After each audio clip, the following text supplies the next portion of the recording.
Israel increases attacks on Lebanon. Voters in the U.S. cast their ballots for the presidential election early. Venezuela asks the EU to recognize Mr. Gonzalez's victory. The National News Agency of Lebanon NNA reported yesterday that Israeli fighter jets attacked several locations in the Jazin area. The attack occurred after a series of detonations from messaging devices and walkie-talkies in Lebanon, resulting in 37 fatalities and nearly 3,000 injuries. The Israeli defense minister stated that Hezbollah will have to pay the price as Israel restores security to the area near the border with Lebanon. He affirmed that military activities will continue. The first ballots had been cast, with more than 6 weeks to go until the election day on November 5. According to regulations, early voting can begin 50 days prior, and the period can last for 46 days, typically ending a few days before the election day. After the 3 states mentioned above, other states including Vermont, North Dakota, and Illinois will vote early at the end of September, while 40 other states will hold their elections in October.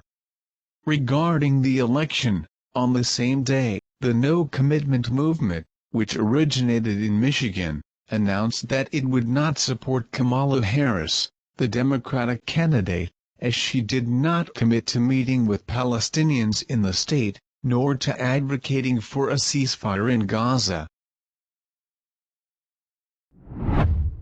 The European Parliament passed a resolution with 309 votes in favor, 201 against, and 12 abstentions, recognizing Mr. Edmundo Gonzalez as the legitimate president of Venezuela following the presidential election in Venezuela in July. The Venezuelan Electoral Council has issued a statement of opposition, reaffirming that Nicolas Maduro is the winner of the election. President Maduro compared the European Parliament's decision to the support that this bloc once gave to former opposition leader.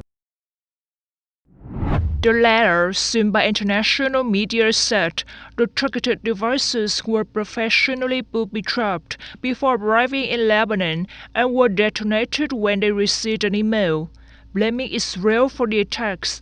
It called for an emergency UN Security Council meeting scheduled for today to discuss the blast. Lebanese Foreign Minister Abdallah Habib will attend.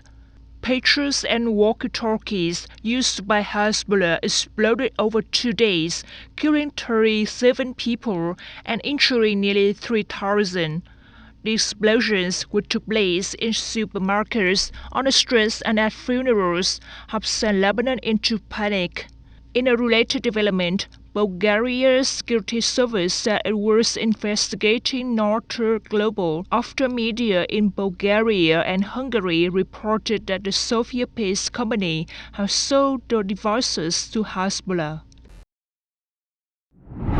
Prime Minister Barnier's cabinet consists of 38 ministers, including 7 from President Macron's Renaissance Party and 3 from the new Prime Minister's right-wing, the Republicans. There is no information yet on the number of members of the left-wing parties which won the election in July. The meeting between President Macron and new Prime Minister Barnier to present his cabinet list comes after 2 weeks of consultations with the parties to form a balanced government.